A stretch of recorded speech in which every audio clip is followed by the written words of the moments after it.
On page 5, we're looking at the way that your grade is computed in CSC 200. Just take a look at the columns and you'll see what the work in each column counts for in terms of points. You do have an online exercise, which is repeatable, and it counts for more as every unit progresses. But you have that online exercise only in units 1, 2, and 3. Unit summary form is actually abbreviated USF, and it's a series of questions that you answer as short essay questions, and you send it in to me during the unit. It's done electronically. There's a turnaround document that I give you that's editable by any word processor, and the USF is traditional homework. You should turn that into me as soon as possible during the unit after you've done the readings and the viewings, and perhaps after you've done the online exercise or at least started them. I'll critique your answers and I'll return it to you with feedback, and you'll have 7 calendar days from the date of my return of the feedback to you to revise it and make it more perfect, let's say, and then submit the revised version, and I will grade that. You have those 7 calendar days to do that. If you take longer than that to revise it, I can't guarantee that you'll get any credit for the revision. So timeliness really counts. You have, in the first unit, 2 projects to do. There is one that everybody does. It's Project 1 in Unit 1, because it deals with encoding information which I'd like to make sure everybody has a consistent understanding of. You get to choose the other project, the second project for Unit 1, from any of the remaining 4 projects that are offered. Extra credit is possible in Units 1, 2, and 3. You can do an extra project, that is 3 projects for the unit, and if you do that, the extra project counts for something, but not as much as one of the original required assignments. I grade everything on the basis of points. The points add up to 1,000. Now, normally, we would think about adding things up to 100, but I use 1,000 and then just scale it by 10, as you see in the last row of percentages for course grade, because it means I don't have to worry about splitting points in order to get a more precise grade measure. Unit 2, you'll see it's very similar to Unit 1, except things count for more. Every one of the items that you get graded on, the online exercise, the USF, and 2 projects of your choice from the 5 offered count for 40 points.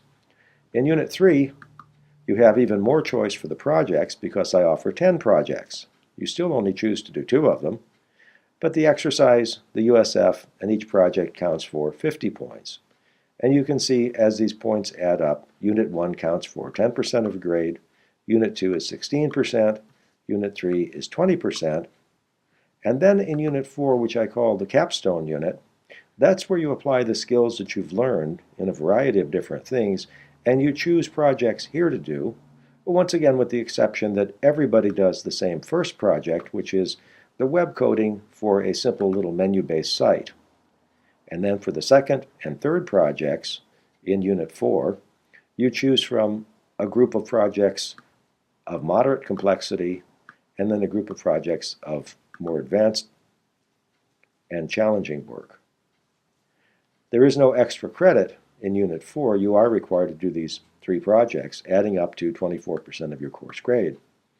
The reflective work, which we do in the last week of the term, actually is interactive, and you use the computer to do it, and it is information you provide to me on a form after doing some thinking about what you've learned and how it might have an impact on the kind of career that you're aiming at, or you think you might like to aim at.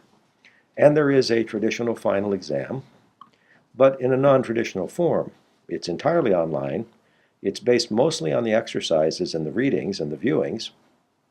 What else would it be based on? Probably not much on the projects, though, because those are hands-on and those are skills you get into your fingers. But the final exam is entirely online. It's done on the web. You don't do it in a classroom. And you have a 4-day period within the finals week where you can take that exam at the time you choose. You fit it into your own schedule. Once you start it, you have to finish it in 2 hours and 15 minutes, the same as with any other final exam. So this all adds up to a maximum of 1,000 points for the required work, but it actually is possible to achieve 1,060 points if you do this extra credit, and if you were to get everything else a perfect score. So you can see that 60 points of extra credit is 6% of grade credit, and all of the extra credit can have a major impact on your performance in the course, because 6 points out of the 100 points that your course grade is based on is pretty significant. So I would suggest you think about the extra credit as building a little insurance, or perhaps if you don't do as well on something else as you wanted to, it is a way of compensating for that. If you have any questions about the grade computation mechanism in the course, please do text me or call me or email me. I'll be happy to go through this again with you or to explain anything else that might arise.